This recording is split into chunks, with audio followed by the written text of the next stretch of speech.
Leaked emails have raised questions about alleged information sharing between UN officials and Israeli diplomats. Newly published emails allege an Israeli official maintained contacts within the United Nations. The leaked correspondence alleges confidential UN discussions on Palestinian issues were shared with Israeli officials. The emails suggest Israeli diplomats received information related to UN discussions on the Palestinian territories.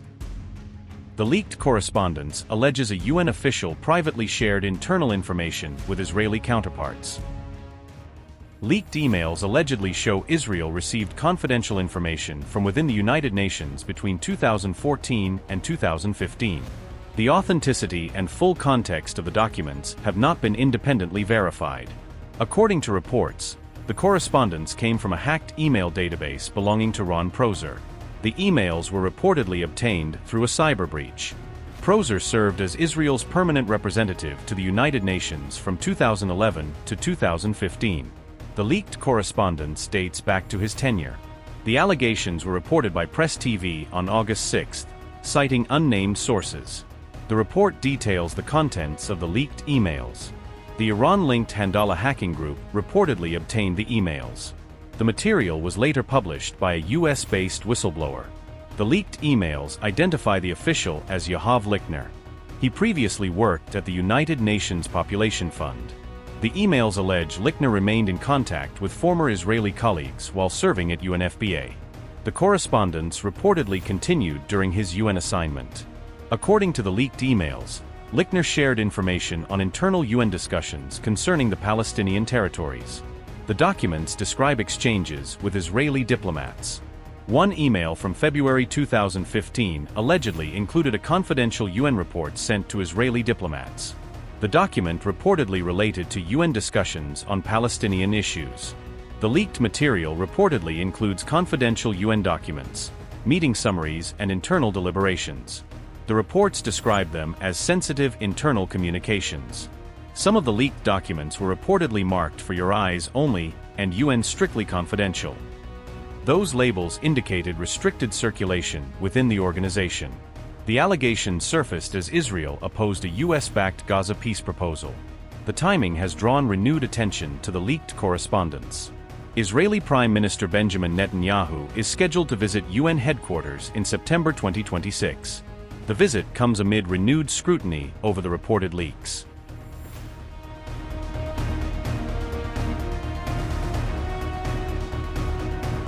Netanyahu says the IDF will not withdraw from Gaza until Hamas is completely disarmed, locking Israeli troops into their current lines until the Strip is fully demilitarized. On August 4, he confirmed Israel has rejected Trump's latest Gaza plan, insisting it is not our draft and that no withdrawal will occur before Hamas surrenders its weapons. Trump's disarmament deal for Hamas and other factions, launched with fanfare last week, now hangs in doubt as Jerusalem refuses to trade troop pullback for promises on paper.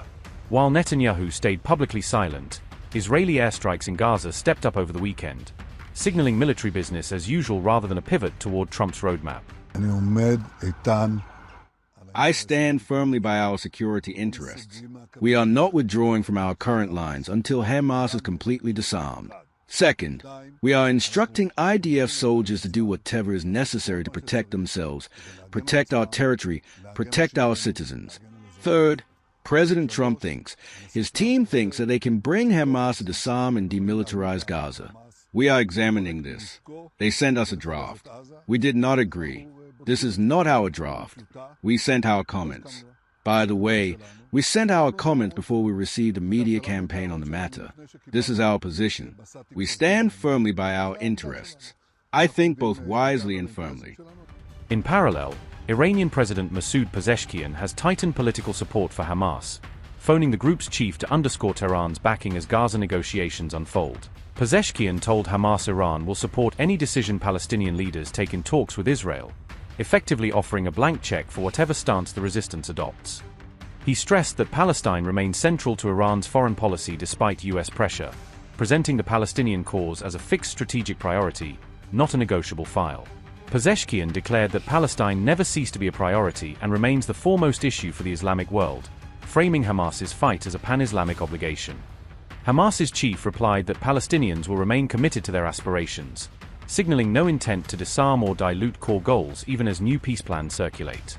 Meanwhile, reports of tension between Netanyahu's defense minister and IDF generals over Gaza's endgame hint at internal friction over how long Israel can hold this no-withdrawal, disarmament first line. This is the policy. The IDF backs it up with security positions because the security zones are the response to what happened on October 7th, after the blows that landed and the degradation of capabilities. The IDF must be on the other side and separate between jihadist elements and the communities in our borders. And that is what we did in Gaza, with a security zone that is over 50%, 60% of Gaza's territory, and everything is destroyed. By the way, in this territory this is our policy. No houses, no threats. And the same thing in southern Lebanon. We took 700 square kilometers, twice the area of Gaza, from the coastal area in the west to the Beaufort and the foothills of the Hermon in the east, and we are removing the threat to the residents of the north. We destroyed 24 Lebanese villages, we destroyed all the houses because they served as Hezbollah outposts, and once and for all, we decided to stop the phenomenon of entering and leaving. They return to the fences, they are not returning. Do you know why? Because they have nowhere to return to. Please make sense of this agreement. We are in favor of this agreement. What does this agreement mean? We are in an agreement where we emphasize that we are not withdrawing, and the main condition is we will never withdraw from Gaza. But also, accordingly, from the deployment point, Hamas must be disarmed, and also all the tunnels must be destroyed. Demilitarization is its meaning, and we succeeded in that. Yes. I see here now the Prime Minister's spokesperson to Reuters. Israel expressed concern to the United States regarding the Hamas disarmament plan. So I say our position is clear. We are not moving as long as Hamas is not disarmed, and as long as the tunnels on the red side are not destroyed. What will happen if the Palestinian Authority turns its guns? What will happen with the Tanzim? Will they turn their guns? So I'm telling you what he says. A preemptive strike? If you want, we can just attack the Palestinian Authority or dismantle it or deal with its police officers. More than that, I told the IDF, there will be no more intifada because if they do that, it is war. We will deal with them like in Gaza and Lebanon. Any city from which they rise up and raise a hand against the IDF and against the settlers is in fact starting a war. We are waiting for it. We are prepared for this. And they will evacuate from there, and the city will be dealt with in the harshest manner, and we will not allow a 5-year intifada where IDF soldiers are disrespected. Look, there are tens of thousands of weapons in the hands of the Palestinian Authority. They could one day open fire here, now it's not a question, it will happen. Wherever they have weapons, they will be turned against us. It's not a question. Israel's policy is to maintain the current situation, this arena, and keep it as stable as possible, while conducting the aggressive activity I described and reducing terrorism. If there is a turning of weapons, won't we deal with them? And just like they dealt with the Intifada, all the generals who sit in the opposition today and are set in their ways, both regarding the positioning on the borders and regarding Judea and Samaria, they don't understand what I am saying right now, because they no longer understand the security that the Prime Minister and I instruct the IDF on. The directive is to prepare for war, and if the authority starts a war, we will respond. Just as there is tension between you and the regional commander, we will evacuate settlements and deal with it together.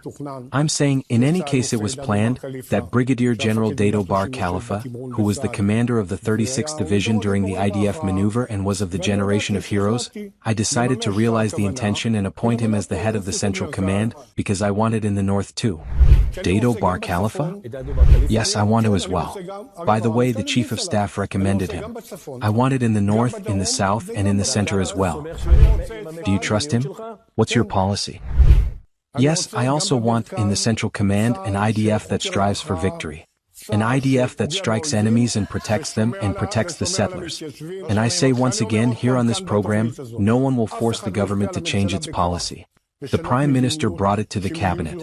By the way, they voted on it unanimously, including Ben-Gvir and Smotrich and everyone. Upgrade your news experience with the all-new HT app. Download now.